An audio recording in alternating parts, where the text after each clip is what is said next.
মুফতিরা দায়ী নয়, তার জন্য কি ওই মাওলানা দায়ী নয়? আমি হাইকোর্ট করেছিলাম, তাতেও আমি হেরে গেছি। কেন কিছু ওই দালাল মুফতি আর তালা ঝুলিয়ে। ওয়ালাইকুম আসসালাম রাহমাতুল্লাহি ওয়া বারাকাতুহু।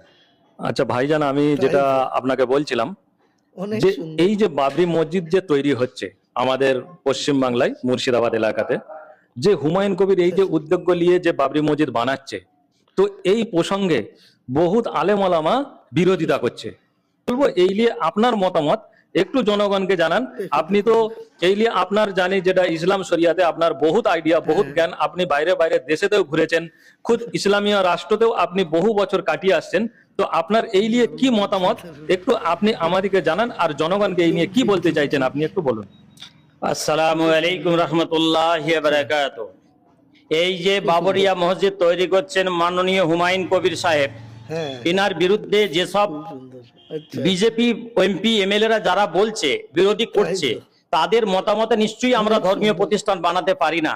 কিন্তু এই যে আলেম ওলেমা যারা আজকে বলছে, মুফতি দাবি করে বলছে চলো আমরা মসজিদ ভাঙতে যাই, চলো আমরা সংগঠন তৈরি করে মসজিদ ভাঙতে যাব, এইগুলি সম্পূর্ণ আমি তো বলবো আইনত বিরোধী কথা বলছে ওনারা। তার কারণ হচ্ছে, যখন নাজিয়া ইলাহি খান কোরআনের বিরুদ্ধে কথা বলছে, তার বিরুদ্ধে সংগঠন কেন বানায়নি?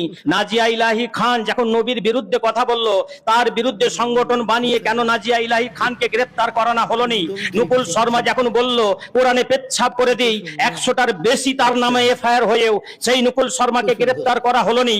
তার জন্য জামাতে উলেমায়ে হিন্দের অবশ্যই পথে নেমেছিলেন। কিন্তু জামাতে উলেমায়ে হিন্দের কিছু দুগলা যে মুক্তি দাবি করছেন, তিনারা জানেন না যে আজকে ভারতবর্ষের ভিতরে মুসলমানকে রাস্তায় ভেউ ভেউ করলে কেউ শুনবে না, রাস্তায় দাঁড়িয়ে ভেউ ভেউ কেউ শুনবে না।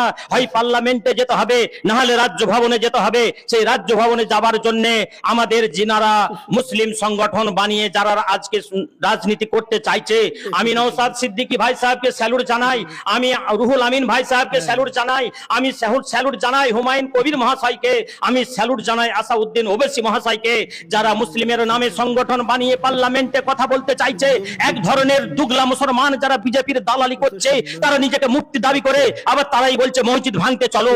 আমার একটা প্রবাদ বাক্য মনে পড়ে যায়, কাঠকে যখন কাটা হয় তখন কুড়োল বলে তোকে কেমন কাটনুন বল, তখন কুড়োল বলছে তোর কাঠ বলছে তোর কোনো ক্ষমতা নেই, তোর পদে যে আমার জাত ভাই লেগে রয়েছে। আমি মনে করি মুখে দাড়ি রেখে আর মাথায় টুপি দিয়ে নিজেকে মুক্তি দাবি করছি, করেও আজকে বলছি আমরা মসজিদ ভাঙতে যাই।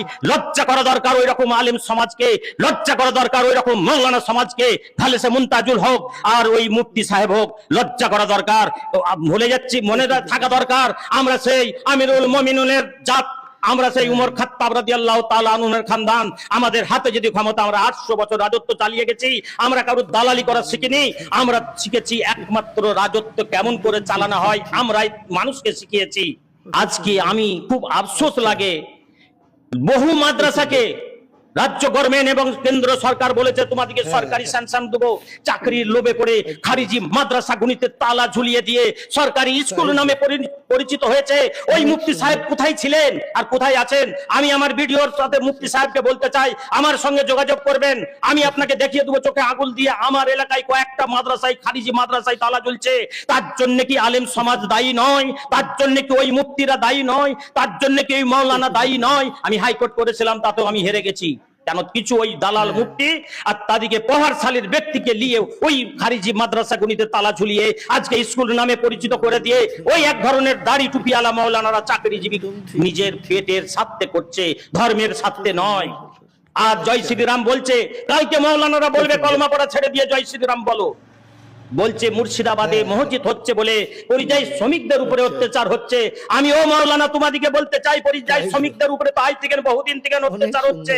আপনারা কোন সংগঠন বানিয়ে রাজ্য ভবনকে গ্রেফতার করেছেন, রাজ্য ভবনকে ঘেরাও করেছেন? আপনারা পরিযায়ী শ্রমিকদের যদি পক্ষে থাকতে চান, তাহলে ময়দানে ঘুমটা টেনে নয়, ময়দানে নেবে সে রাজনীতিতে মোকাবিলা করে পার্লামেন্টে যে কথা বলার মতন ক্ষমতা রাখুন, ইনশাআল্লাহ। আপনাদের মতামত কমেন্টে দিয়ে ভিডিওটা একটু সকলকে দেখার সুযোগ করে দেবেন।